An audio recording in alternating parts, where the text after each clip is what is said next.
Assalamualaikum warahmatullahi ta'ala wabarakatuh. Alhamdulillah. Alhamdulillahilladzi ahallal halala wa harramal haram. Wa asyhadu an la ilaha illallah wa asyhadu anna Muhammadar Rasulullah. Allahumma salli wa sallim alaihi. Amma ba'd. Dewan Hakim yang saya hormati dan yang saya ta'zimi, hadirin sahabat dai Faisal Kalbar yang insya Allah rahmati. Bunga melati tumbuh berseri, harumnya semerbak sepanjang hari.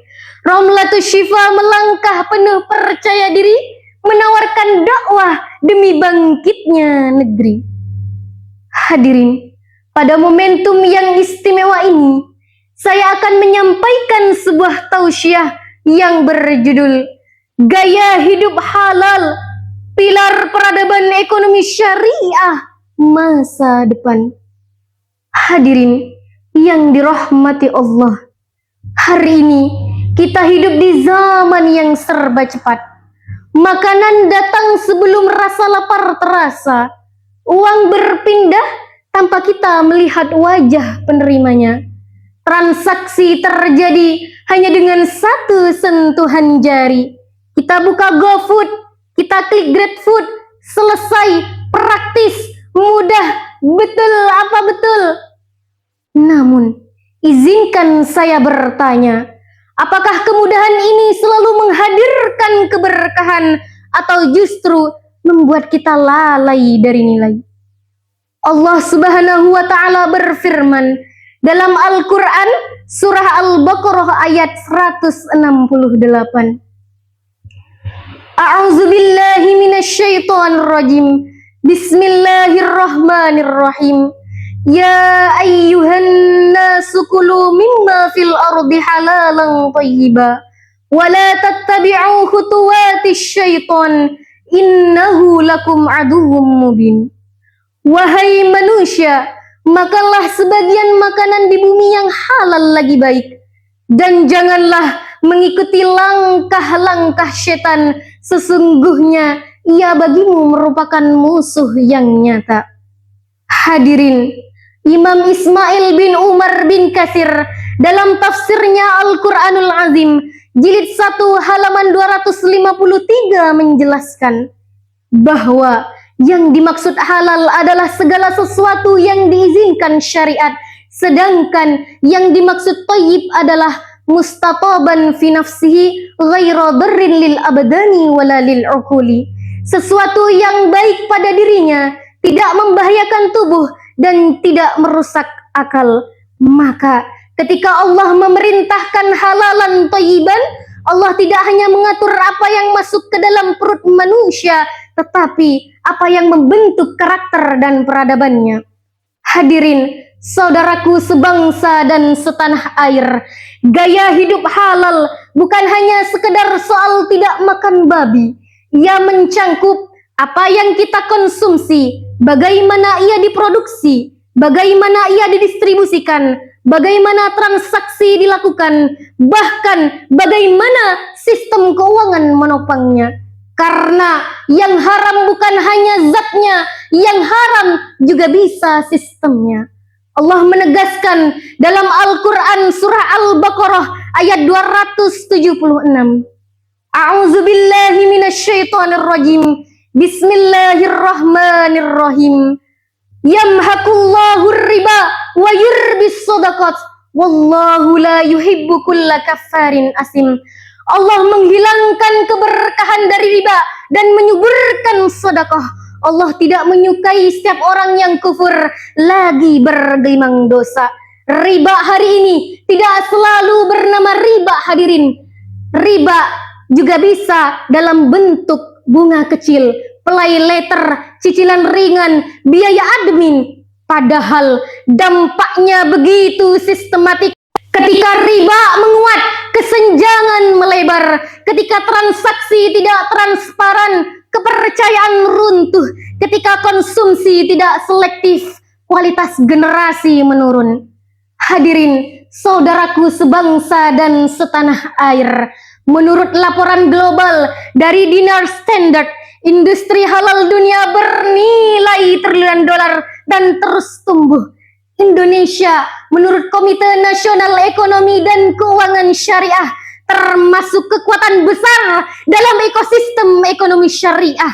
Namun, pertanyaan besar kita hari ini adalah, apakah kita hanya bangga sebagai pasar terbesar atau justru kita siap menjadi pusat peradaban halal dunia?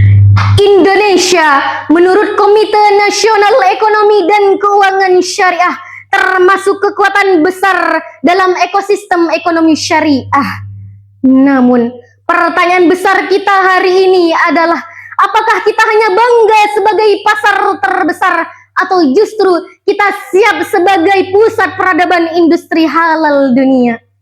Peradaban tidak dibangun oleh jumlah, peradaban dibangun oleh nilai. Dalam Maqasidus Syariah, tujuan hukum Islam adalah menjaga agama, menjaga jiwa, akal, keturunan, dan harta. Maka ketika kita menjaga akal, kita menjaga agama, ketika kita memilih yang thayyib, kita menjaga jiwa dan akal. Ketika kita menghindar riba, kita menjaga harta dan masa depan generasi. Hadirin, saudaraku sebangsa dan setanah air, teknologi akan semakin melesat, artificial intelligence akan berkembang, ekonomi digital akan semakin kompleks. Namun, jika nilai halal tertinggal, maka kemajuan hanya akan melahirkan krisis moral. Tetapi, jika teknologi dipandu oleh nilai halal dan thayyib, maka kita tidak hanya membangun ekonomi, kita juga membangun keberkahan. Pak, Bu, sebelum kita klik check out, sebelum kita tekan bayar, pastikan, tanyakan, apakah ini halal? Apakah ini thayyib? Apakah Allah ridho?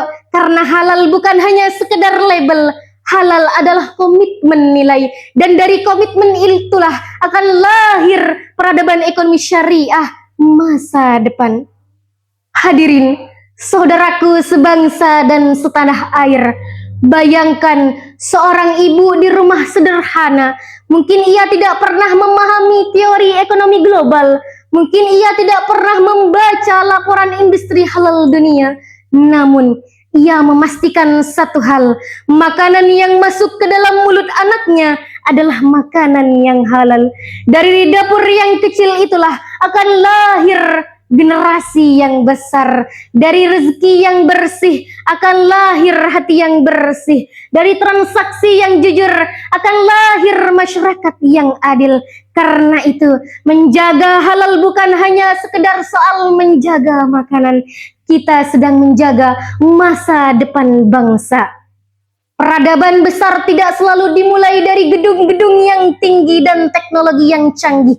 Ia justru dimulai dari hati yang takut kepada Allah, dari kejujuran dalam mencari rezeki, dan dari kesadaran untuk selalu memilih yang halal dan baik.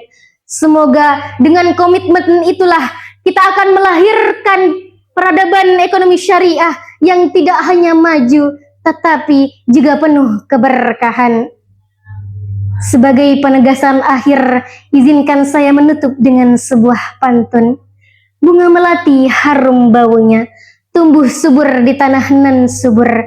Jika halal terjaga nilainya, ekonomi syariah akan tumbuh makmur. Sekian dan demikian. Wassalamualaikum warahmatullahi ta'ala wabarakatuh.